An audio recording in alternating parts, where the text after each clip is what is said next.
अब देखिए section formula होता क्या है। सेक्शन सेक शब्द से बना है। जैसे हम बोलते हैं bisect, bi means two, sect means parts. Sect means होता है पार्ट्स। अगर दो इक्वल पार्ट्स हैं तो हम उसको बाइसेक्ट बोल देते हैं। ट्राइसेक्ट क्या होता है? Try means three. Three equal parts अगर हैं किसी लाइन के, जैसे मेरे सेकंड क्वेश्चन में ए एंड बी के तीन इक्वल पार्ट्स हैं, तो हमने इन पॉइंट्स को पता करना है सेकंड क्वेश्चन में।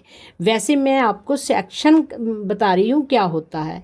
सेक्शन जो होता है वो होता है कि कोई पॉइंट किसी गिवन पॉइंट्स को किस रेशो में डिवाइड कर रहे हैं, किस पार्ट्स में डिवाइड कर रहे हैं, उसको सेक्शन बोलते हैं। तो अगर आप सेक्शन फार्मूला देखोगे तो बुक में है एक्स की वैल्यू कैसे निकालनी है, वाई की वैल्यू कैसे निकालनी है। सबको पता होना चाहिए कि एक्स क्या होता है, वाई क्या होता है।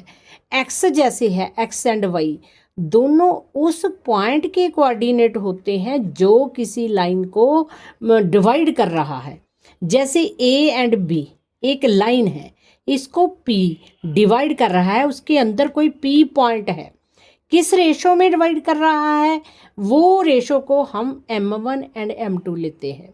जैसे इसमें है फर्स्ट क्वेश्चन में a के कोऑर्डिनेट्स हैं, b के कोऑर्डिनेट्स हैं, और जो पॉइंट p है उसके कोऑर्डिनेट हमने x एंड y लेने हैं, और जिस रेशो में डिवाइड कर रहा है उसको m1 एंड m2 लेना है और इसमें फिल कर देना है। देखो इसमें हमने x फाइंड करना था, तो m1 क्या है? रेशो का 2, मतलब m1 की जगह पे आप क्या पुट करोगे? 2 टू x2 किसका कोऑर्डिनेट है? b का। x फर्स्ट वैल्यू होती है x की, x2 क्या है? x2 आ गई 4। इसी प्रकार m2 होता है जो सेकंड पार्ट है रेशो का, वो 3 है, m2 3 आएगा। एंड x1 क्या आएगा? x1 a का जो फर्स्ट वाला है -1 आएगा, m1 प्लस m1 क्या है? 2 है, m2 3 है। ये बिल्कुल सिंपल क्वेश्चन है, ये आप अपने आप सॉल्व कर लेना। और सेकंड क्वेश्चन में देखिए, सेकंड क्वेश्चन में a एंड b दोनों के कोऑर्डिनेट्स हमें दिए हुए हैं। उसने बोला है कि इसके 3 इक्वल पार्ट्स बने हुए हैं, क्योंकि ट्राइसेक्ट हुई है ये ए बी लाइन, मतलब 3 इक्वल पार्ट्स में डिवाइड हुई है। देखो अगर मुझे p के कोऑर्डिनेट्स पता चल जाएं, p के कोऑर्डिनेट, तो क्यू तो पी बी का हाफ भी हो सकता है ना, मिड पॉइंट भी फाइंड कर सकते हैं। चलो p के पहले आप कोऑर्डिनेट फाइंड करो। p के कोऑर्डिनेट कैसे फाइंड करोगे? क्योंकि मेरे पास क्या क्या चीज़ है, m1 एंड m2 मेरे पास नहीं है। अगर हमारे पास कोई रेशो नहीं होती, देखो पहले मैं ये क्यू को इग्नोर कर रही हूँ, क्यू को मैं पहले नहीं फाइंड कर रही, सिर्फ मैं p के कोऑर्डिनेट्स फाइंड कर रही हूँ। अब मेरे पास रेशो भी नहीं है, तो रेशो कैसे लोगे? देखो इसके 3 इक्वल पार्ट्स हैं। अगर p पॉइंट से मैं देखूँ, इस साइड पर एक ही पार्ट बनाना, तो p b के पास कितने पार्ट बने? 2, क्योंकि 1 2, तो रेशो क्या होगी? 1:2, क्योंकि मैंने p के एक्स वाई फाइंड करने हैं। तो 1 होगी m1 की वैल्यू एंड 2 होगी m2 की वैल्यू। इसके कोऑर्डिनेट मैं x और y फाइंड करूँगी, एंड ये x1 है, ये x2 है, ये y1 है, ये y2 है। उस फॉर्मूले में वैल्यू पुट करके p के कोऑर्डिनेट्स आ जाएंगे। जब p के कोऑर्डिनेट्स आ गए तो pb का तो ये पॉइंट जो q है वो हाफ है। हाफ फाइंड करने के लिए मिड पॉइंट फार्मूला क्या होता है? मिड पॉइंट फार्मूला होता है x1 plus x2 divided by 2 and y1 plus y2 divided by 2। मतलब इनका दोनों का मिड पॉइंट फाइंड करके आप q के कोऑर्डिनेट्स फाइंड कर दोगे। फिर से देखिए, क्योंकि p पॉइंट है जो, वो AP उसमें एक पार्ट है, PV उसमें 2 पार्ट है, इसलिए मैंने m1 को 1 रखा, m2 को 2 रखा, एंड x एंड y की वैल्यू फाइंड कर ली। जब एक्स एंड वाई की वैल्यू आ गई तो पी वी के पर मैंने मिड पॉइंट फार्मूला लगा दिया, जो कि क्या होता है, x1 plus x2 divided by 2 and y1 plus y2 divided by 2 and Q के कोऑर्डिनेट्स आ जाएंगे। ये क्वेश्चन काफ़ी इंपॉर्टेंट है, सेकंड क्वेश्चन। और अगर आप फोर्थ क्वेश्चन देखोगे, जो फोर्थ क्वेश्चन है उसमें हमने रेशो ही फाइंड करनी है। रेशो क्या है, m1 एंड m2 है, जबकि हमारे पास रेशो नहीं है, बाकी एक्स वाई भी है, x1 y1 भी है, x2 y2 भी है। हमने m1 एंड m2 फाइंड करना है। जब भी आपने कहीं रेशो फाइंड करनी हो तो आप रेशो को क्या मान लो, k रेशो 1 मान लो।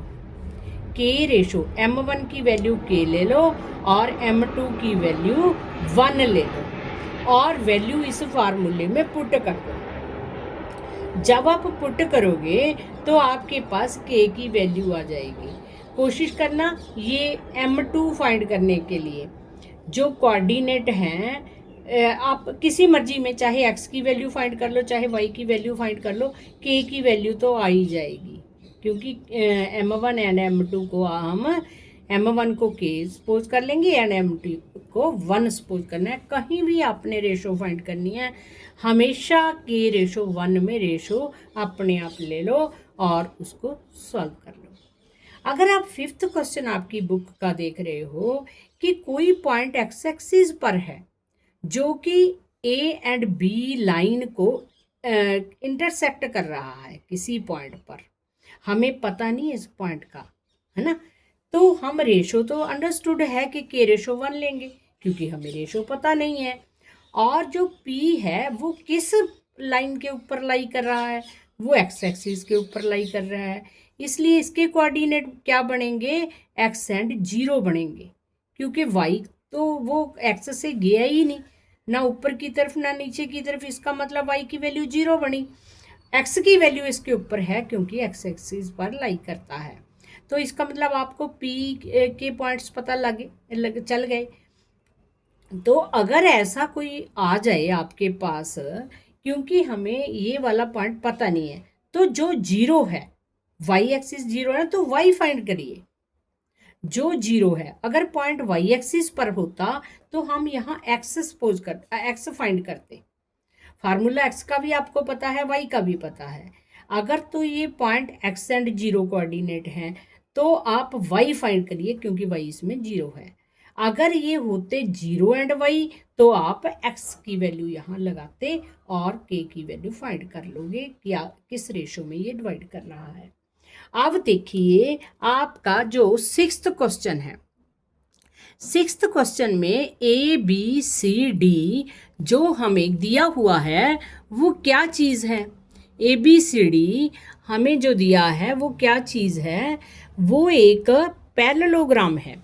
हमें पता है कि पैरेललोग्राम क्या होती है, जिसके जो डायगोनल है वो एक दूसरे को बाइसेक्ट करते हैं। बाइसेक्ट मीन्स दो पार्ट्स में डिवाइड करना, OD एंड OV दोनों इक्वल पार्ट्स है। दूसरी तरह हम ये भी कह सकते हैं कि वो पॉइंट B एंड D का मिड पॉइंट है।